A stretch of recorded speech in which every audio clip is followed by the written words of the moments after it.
Here we are today on a lake, club lake in deepest Essex. It's about 3 acres, kind of water a lot of you fish, and that's the reason we're here really. Have a lot of people write to me, try and get their head around how they approach a new water. And yeah, it is difficult. It's not going to be any less easy for us today probably, because we don't know this water. We've had a good look round.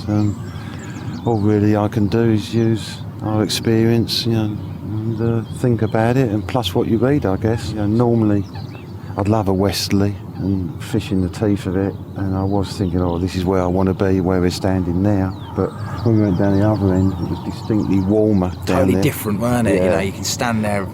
It felt right, and we saw a carp, so you'd immediately think that's the place to go. But then I checked the weather. Always important to check the weather, and we know if they're going to get it right, it's going to get distinctly warmer, and a lot warmer. In fact, it's probably about 12 degrees now. It's going to go up to 20.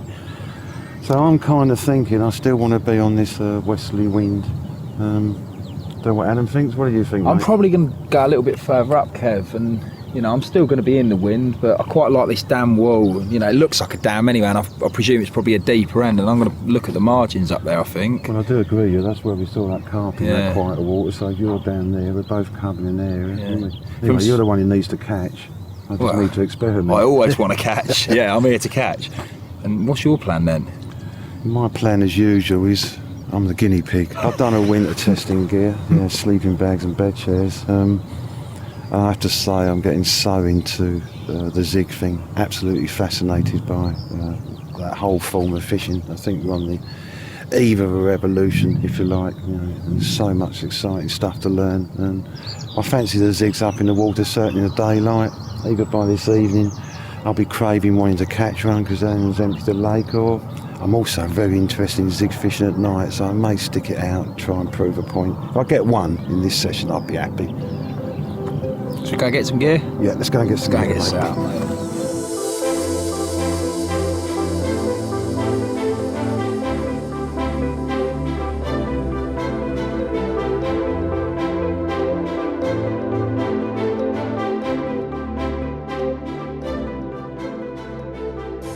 Tackle set up and the Zig rods are out. I've been fishing a couple of hours actually, I haven't had anything. I'm a little bit worried about the wind, how cold it is, but I'm going to think about that as I'm giving you a few of my thoughts on Zig rigs. For those of you who are not sure, it's a method of suspending a bait off the bottom but below the surface, and that in its own is unusual, or is a relatively new concept. You know, yes, in the 80s we messed around with pieces of floater cake anchored off the bottom, actual bait, you know, something we would have made up. You know, I'm sure a lot of you caught fish on pop-ups, popped well off the bottom.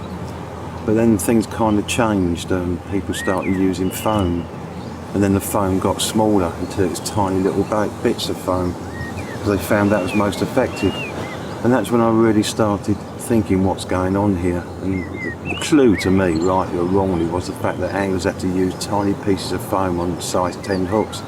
It was kind of saying to me, at that size, the carp couldn't distinguish, you know, whether it was an insect or an artificial bit of food or foam with a hook in it. And then when you start thinking insects actually hunting for carp in an area of the lake they'd never really been fished for before, and trying to mimic creatures that they've naturally eaten and never been caught on before, that's why I start to get really excited. A couple of years now I've been messing around with loads of different fly patterns, you know, bugs and all that, trying to narrow down ones that are more effective. We went off in 2 directions, one kind of based on colour, so we launched a range of attractor beetles where the bottoms are black or white, so at night they're looking up, they see the black, and in daytime perhaps they'd be attracted to the white, but then we coloured the tops different colours. Anyway, eventually I identified 3 good working colour combinations, and the other way we've gone, which is equally if not more exciting to me, is the more natural route, trying to mimic natural insects that would be in those mid-water areas. So we brought out several patterns of insects to mimic those. That's the first phase, but you know, what of the future? We're also looking at night zigging, which again, fascinating subject. Luminous patterns, we're definitely having some success on them. It's very encouraging, presenting flies that actually do glow in the dark.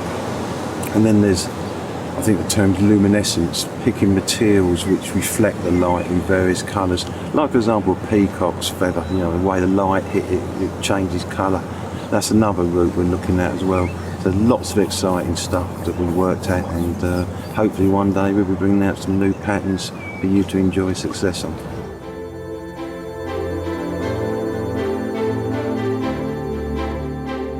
I've also been experimenting with liquid attractors. Yeah, the Zig Bugs, well proven to work without attractors, but on their day, and certainly there is days where, you know, boosting with an attractor does work.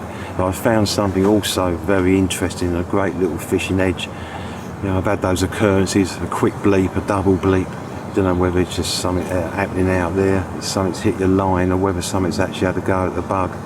Well, last winter I was flavouring my Zig Bugs with Zig Juice, as I call our prototype attractors, and I had a double bleep, and I looked out and it was quite a windy day, and the surface flattened straight away, so the carpet attacked the Zig Bug, knocked some of the attractor out of it, and the oil floated to the top, letting me know that I'd have missed a take. That brought the Zig in, and I dropped it 3 inches. Within half an hour I had one on the bank. Our amazing riser pellet, primarily designed for floater fishing, can be a fantastic boon when you're zig rig fishing. You know, I've had great success drifting out the riser pellet, with the bits of riser pellet falling through the water, bring the carp up, looking, but they just won't go to the surface. You put a Zig a foot down and you nail them. Conversely, I thought the opposite logic. I've started messing around with ground baits.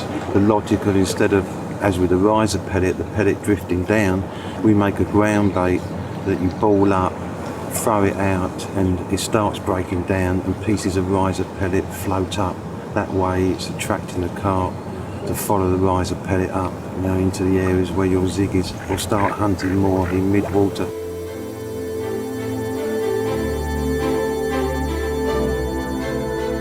If you want to master zig fishing, I think what I'm going to say next is really important, and that is that you have to commit yourself fully, and it's important you commit yourself fully with all rods, and I'll explain why.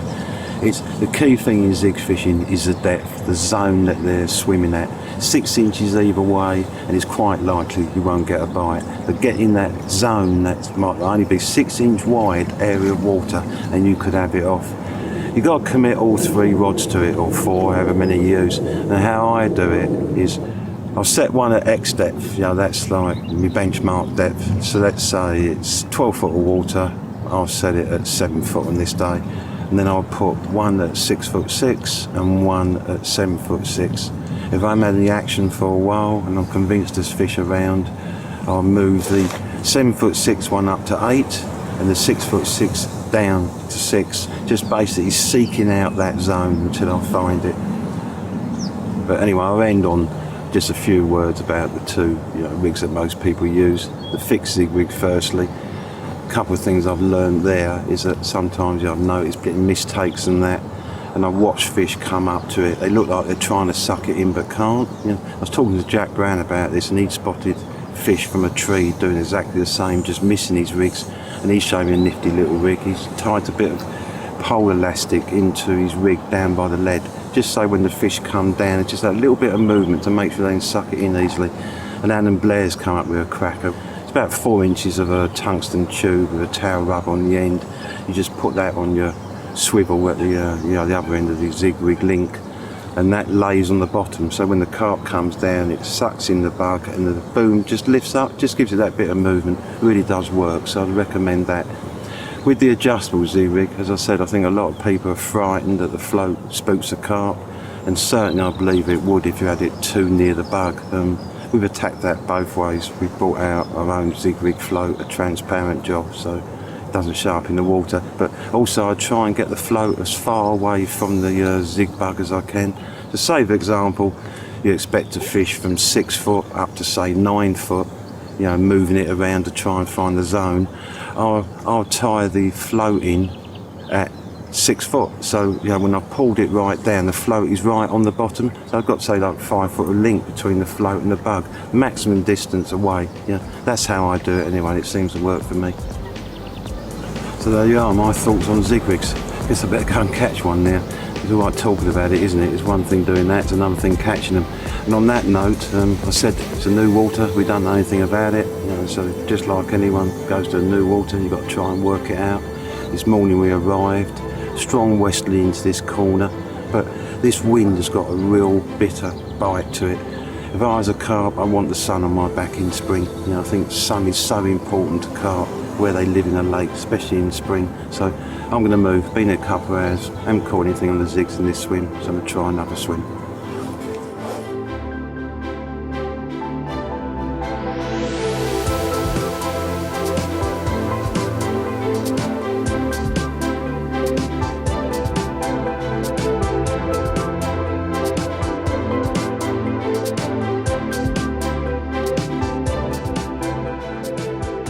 I mentioned in my intro I was experimenting with ground baits for zig fishing, and this is it. I'm really getting excited about this stuff, it's wicked. Been on it 2-3 months, driving Gary Bays at Nash bait mad to try and get it right, because it is a tricky one, but it's really getting there now. I call it my gyro bug mix, you know, one because there's all sorts of bugs and everything in it, and it's mad. You know, when you see it rising up in the surface, some of the bugs and even the bits of riser pellet kind of spin, you know, like a beetle. It's got all that moving in there. I'm sure it's going to be a massive catcher for a lot of people. It's certainly, I think I've had 3 fish on it now, you know, on the experimental one, so it's early days yet, but I think it's going to be a winner. Also, out of it's come another product, what we call the ball maker, because I wanted to get tight balls out at range, and so we've come up with this little natty gadget. All you do is fill up the big section with your ground bait. So, you know, when I say ground bait, it'd be great for pleasure anglers as well. Give it a good compression, press the bottom button, and out comes a perfect compressed ball that you can put out at range with a catapult. That's awesome, isn't it? I love it.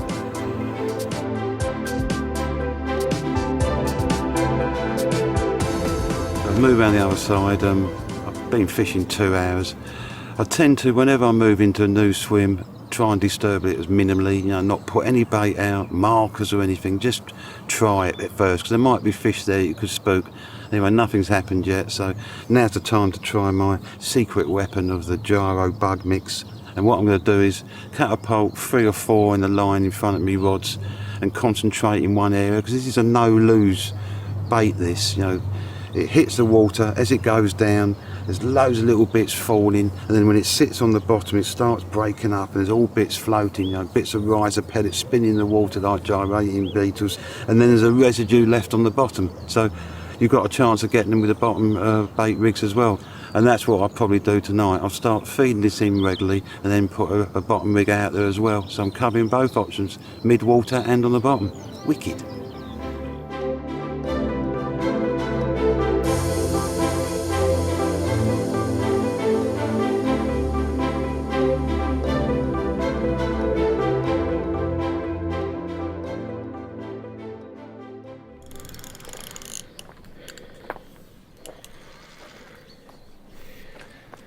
Well, me and Kev are just sitting talking about how sunburnt we are and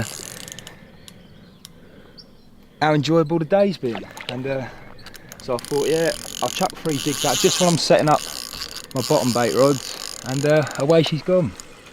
On a little bug, on one of the louse.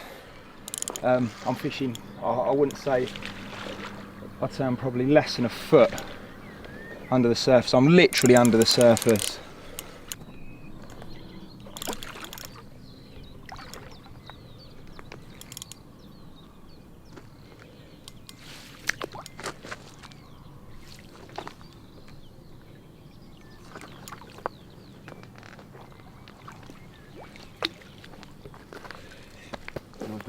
Cheers, mate.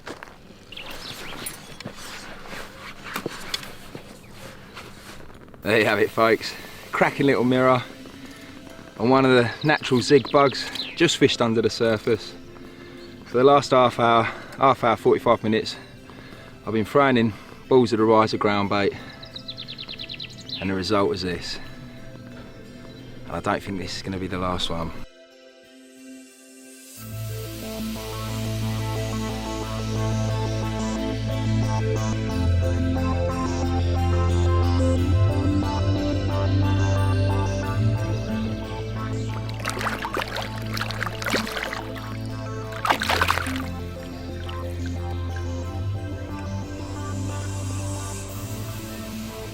See that? That's why these fish get so big. It's absolutely heaving with naturals. Get on the bugs.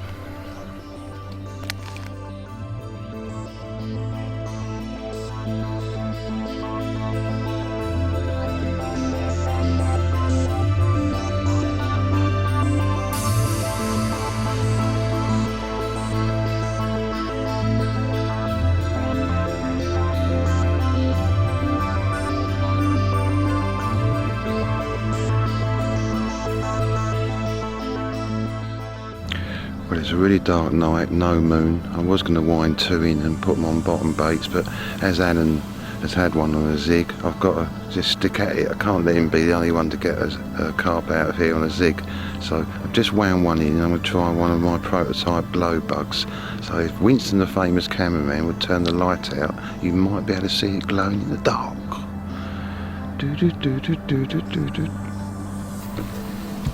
There you go, people, look at that, isn't that awesome? A glow in the dark Zig bug.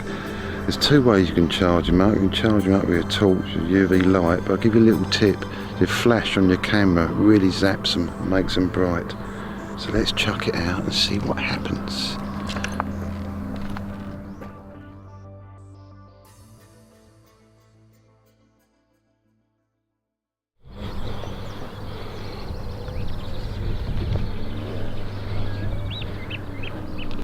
I've got a fish on here which is really slow. It kind of starts shaking when you get one that's really slow and plodding, because it's often a really good fish.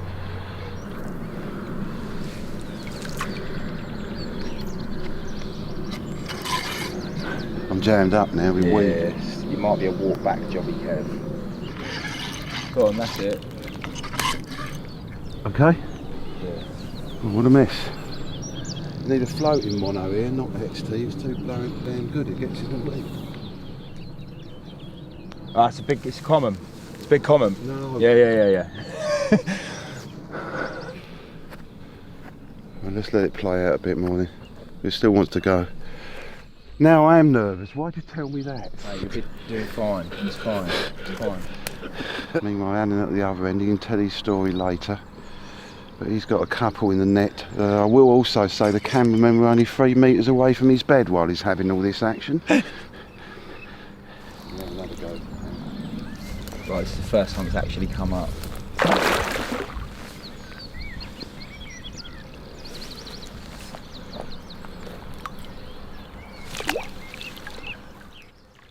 Yes! Yeah. You sure it's a big girl? Big, mate, yeah, it's big. Shows what you're up against on this lake with all this horrible dead slimy weed. That's where a big tip ring comes in handy, but I have to say, this mono has impressed me. Must have sunk so far in the weed, it's more like lead core. Horrible stuff to get off. You'll be here all day filming this wind. I'll go and do something else in the meantime. Can I have a cup of tea, please, mate? Oh, well. There's one hell of a beautiful carp. There's it on, mate.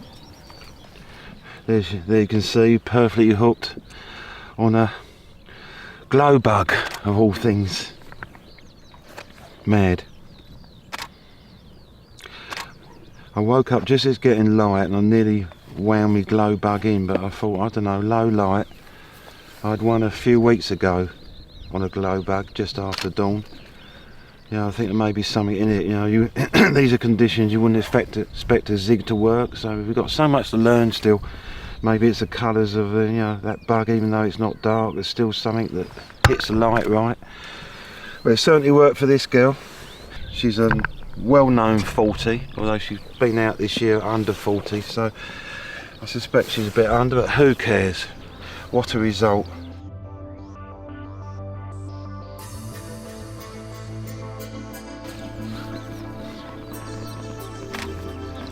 chuffed or what?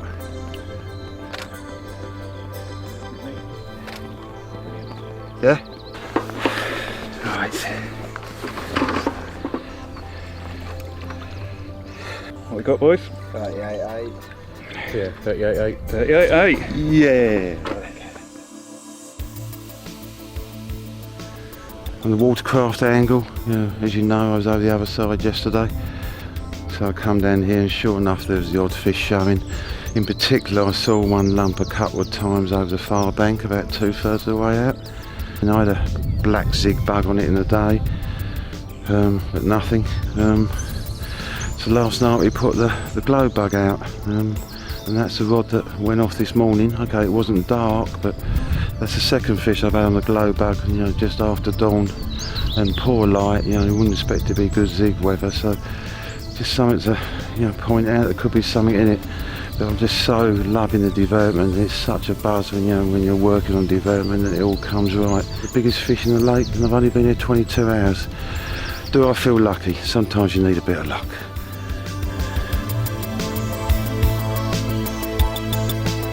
This is a ghosty. It's got some beautiful big scales down here and a lovely run of linear scales right across its top flank. And there it is. A mid to upper double ghosty.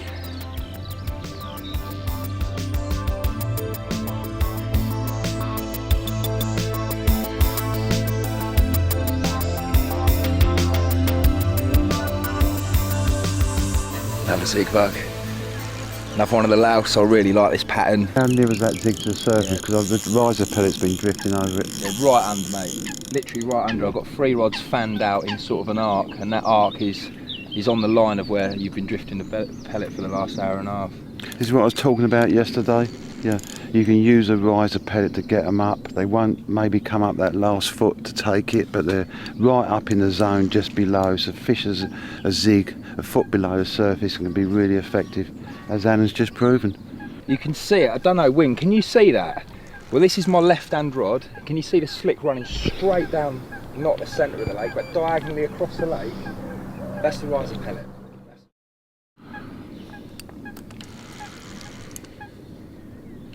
Oh lad, by the way, I've got to go back to work. Us workers aren't full-timers. We're lucky to get a day and a night in me and Alan. So just as he's caught this and the sun's coming out, after me being feeding for an hour with the riser and hopefully getting them up, I've got to go and work. But hey, am I feeling greedy? You've had a chunk, I've had mate. a chunk.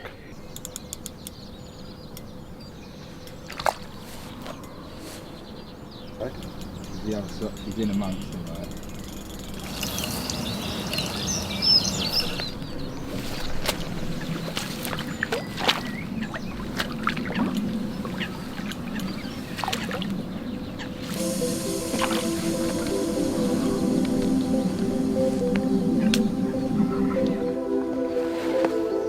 There it is, another beautiful club lake mirror, and you can see there, don't know if you can get in on that win, there it is, little louse from the naturals range.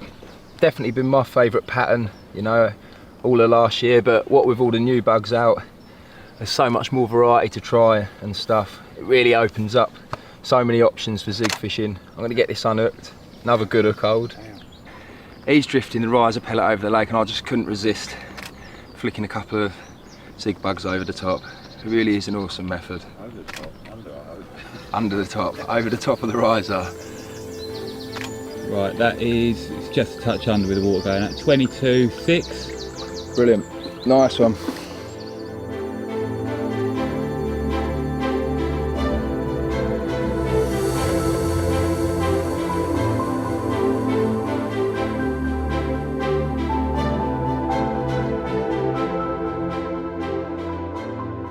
Well, we've come to the end of our short session, and well, yeah, we've had a bit of a result.